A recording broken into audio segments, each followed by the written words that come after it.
Good morning, beloveds. It's hot. That's been the refrain, pretty much. I was watching the weather and, there's not a day under 100 for the next 10 days. Please hydrate. Please make sure you take plenty of breaks. Please stay cool. All right. We have an interesting title, and it is from A Course in Miracles, of which I know very little. And the last time I had A Course in Miracles, I didn't know what to do with it. So this may be a short one. All right, August 4th. Our title is The Function of a Miracle Worker. Our author is Helen Schueman from A Course in Miracles, 1975. You can do much on the behalf of your own healing and that of others if, in a situation calling for help, you think of it this way. I am here only to be truly helpful. I am here to represent Spirit who sent me. I do not have to worry about what to say or what to do, because Spirit who sent me will direct me. I am content to be whatever Spirit wishes, knowing Spirit goes there with me. I will be healed as I let Spirit teach me to heal. All right. And here's the thing. That's exactly what practitioners are taught. That is exactly what practitioners taught. And the good news is that anybody can do this kind of work. Anybody can do this kind of work. It really is, and I'm going to go back to an Emerson quote. It really is about getting our bloated nothingness out of the way. When I first heard that, I was like, that seems so disrespectful. But then when you go and read it in context from Emerson, it makes sense. So, I'm always harping about not taking Bible quotes out of context. Don't take Emerson out of context. It is about getting ourselves out of the way. If we're worried about what we do and say, constantly worried about what we do and say, then we're going to get in our own way. And instead, what we want to do is be that open channel that we are. We're already a channel. The question is, how open are we? To be that open channel for Spirit to move through us. As Jesus said, it is not I that do the work, but the Father within me, the Spirit within me that does the work. And that is where healing is done. Healing is not done by us. It is done through us. Okay? So our own healing is done obviously within us, but again, it's still done through us. We are channeling the power of the Spirit, the power of God through us to do the healing. That's one of the interesting things about being a practitioner is that when we are called on to treat for others, we are treating ourselves, we are treating our knowing about them, we are holding the space for them to know whatever it is that they have come to us to treat about. But we get a side benefit because we're treating ourselves about that situation, then we're treating ourselves about that situation. So we get a benefit back from it. It's like the healer heals themselves through the healing, because we are the ones channeling that power in and holding it until the person who has come for the healing. So we do want to get our own way out of our own way. We don't want to worry about what it is that we are going to say. Now, that being said, when you're dealing with a licensed practitioner, they have done the groundwork. They have done they have read and practiced and done all of that groundwork so that when they open their mouths and allow Spirit to speak through them, they are not speaking from their wounds. They are not speaking from their traumas. The words that are coming through are coming from Spirit. We don't have to worry about what we're saying because we have worked on our own stuff. That's what I used to say about what they've changed the name of prac, because we used to call it prac 1 and prac 2, and now they call it advanced studies in consciousness. Well, in the first year of advanced studies in consciousness, what you learn is where all of your own buttons are, where your triggers are, where your work is. So that one, you can do the healing work. You can really dig in and go, okay, this is these are the situations that I need to work on. And then when you go to part 2, you learn how to serve clients. But you in part 1, you learn where all your buttons are and heal as many of them as possible. So that if somebody comes to you and you haven't healed what it is that they're coming to you for, you can look at them and say, in all honesty, I may not be the best practitioner for you. You don't have to tell them, okay, well, because I have this trauma in my background and I don't trust myself to not bring my trauma into your situation. You don't have to do that. You just simply say, I'm not the best practitioner for you for this. Let me suggest so-and-so. Okay? Or maybe you're far enough along in your healing that a little boost here is a good thing. And you are confident that you are not going to speak from your trauma. And then you can do the healing work and benefit from it. So when we say get ourselves out of the way, trust the words, trust the action. It's just like any medical professional who has trained to do, they train to do routine surgeries.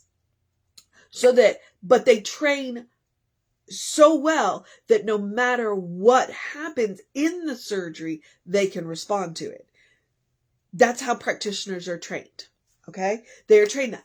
And I'm not saying that there aren't wonderful people out there who are not trained practitioners who cannot do this for exactly the same reason. They've done the groundwork. So they can get out of their own way. And that's the important thing. And that is what she is talking about. If we have done our work, if we have come to trust the power that comes through us, then anything is possible and we can get out of our own way and do the work. Okay? It is not us that does the work. All we do is open the channel and then hold the space for the person that we may be working on, or working with, I should say. Okay? So what she's giving you is basically a treatment on how to work with clients. You can do much on the behalf of your own healing and that of others if, in a situation calling for help, you think of it this way. I am here only to be truly helpful. I am here to represent Spirit who sent me. You will never walk into a situation that you cannot be of some assistance. Now, when you walk into a situation, you do want to say, what is mine to do? It doesn't mean you are there to fix it. It doesn't mean that you are there to solve it. But you may be there just to be a willing, a listening ear, a listening heart for a moment. So ask yourself when you walk into the situation. If you walked into the situation, you can be of assistance somehow, but it may not be yours to do. The whole thing may not be yours to do. Don't pick up loads that aren't meant for you. I do not have to worry about what to say or what to do because Spirit who sent me will direct me. When we have done our groundwork, then we can trust that what we are guided, then we can trust the guidance. We can trust that the words that come out of our mouth will be from Spirit. And we can trust that the actions that we are guided to do will be from Spirit. Okay? I am content to be whatever Spirit wishes, knowing that Spirit goes there with me. I am not the one doing the work. I am providing the channel for the work, for the work to be done. Okay? I will be healed as I let Spirit teach me to heal. Okay? So, the mission today, should we choose to accept it, is not to worry about what to do and say in those situations. To trust that you will be guided in those situations. To trust that the words will come to your tongue. And yes, that is easier said than done. But you do the work. You do the work. You do the groundwork. You lay the foundation. You work on yourself. And when you work on yourself and you come to that trust in Spirit, there you are. There you are. All right, Helen Schueman. Apparently I had a lot to say about that. But there we are. So you've got your mission. You don't worry about what to do and say. You've done your groundwork. You are willing to be guided. And that's what you need to do. The function of a miracle worker. To be guided by spirit. Okay, the second part of the daily mission is the same one I give you every day. And it's the spiritual practice of doing something loving for yourself, kind for yourself, compassionate for yourself. It can be one thing, it can be 3 things, it can be a whole day of things. It can be all of the things. I hope it is all of the things. That is my goal, to get it to be all of the things. I say it every day because I want you to create the habit. The habit of responding lovingly, kindly, and compassionately to everything that happens. All right. I've started leading into how you treat yourself is how you teach other people to treat you. It's very important. It is very important. When people see how you treat yourself, if you treat yourself lovingly, kindly, and compassionately, they are more likely to treat you lovingly and kindly and compassionately. And you can also, when you treat other people, it's what's the golden rule? Do unto others as you would have them do unto you. You treat people lovingly, kindly, and compassionately. You treat yourself lovingly, kindly, and compassionately. It'll come back to you. Okay? But it's also super important that you do this because you deserve your own love. You deserve your own kindness. You deserve your own compassion. That's why I say it every day. I want you to create a well-worn path to the source of your own being. And you do that through love, kindness, and compassion. You are connecting to an infinite source of love, kindness, and compassion. And if we are going to be that miracle worker that Helen is talking about, that is what we do. We practice on ourselves. And we lay the groundwork. And then when we walk into situations, we don't have to worry about what to do or say. Because we'll know. We'll know. All right? So practice love, kindness, and compassion on yourself. And it's as easy as taking a deep breath before you speak. You will speak to yourself more than you will speak to anybody else in your life. Why not be loving, kindly, and compassionate? It looks like taking a nap. It looks like taking a walk. It looks like taking a break. It looks like, and whatever that suggestion was just popped right out of my head. Oh yeah, saying yes to something that pushes you a little out of your comfort zone, or saying no to something that really drains you. It looks like saying, when somebody makes an offer to you that you're really struggling with, and you say, yeah, you know what, I'm going to take you up on that. Okay? I really want to do this, but if we do it this way, it'll be better for everybody. And that's, that's the good thing there. So, all right. I've got something on my mind right now. I've got something on my mind and heart because there's something coming up that is on my mind and heart. So that's where it is. So I also want to remind you, I say eat dessert first in the spiritual practice. Okay. I mean that. Sometimes chocolate fixes everything, in my opinion, or whatever it is. It doesn't have to be chocolate. For me, it is chocolate. Nice, good, dark chocolate. Oh, especially if you combine it with a little mint or caramel, I'm there. And it will fix everything for a moment. And then I can handle anything. So, but what it means is don't save the good stuff. Our life is a special occasion and we can treat it as such. We get to treat it as such. Please treat your life as a special occasion that it is. Burn the good candles. Write in the good notebooks. Wear the nice clothes. Eat the good food. Drink the good stuff. Use the good dishware and silverware and stemware and glassware or whatever all that stuff is. Treat your life as the special occasion that it is. I would also remind you that joy is a quality of God. Okay? Therefore, it is a quality of you. No matter what is going on in the world, no matter what is going on in your life, you deserve joy. Please make room in your life for joy. Whatever that looks like. You deserve it. So, as I say, practice love, kindness, and compassion on yourself. Make room for joy. Okay? All right. I'm going to jump forward. The rest of the suggestions are the usual ones. Do something to engage your mind and your body, whatever that looks like for you. Drink plenty of water. The triple digits. Like, I'd love to go back to look at the month of July and see how many days we were 100 or above. And no, I don't want to see it. Because August is, started out as a blowtorch and doesn't look like it's going to slow down anytime. So drink plenty of water, hydration. Your brain works better, your body works better when it is well hydrated, and your skin will look better when it's well hydrated. So drink plenty of water. All right. And then get that early in your day bright light.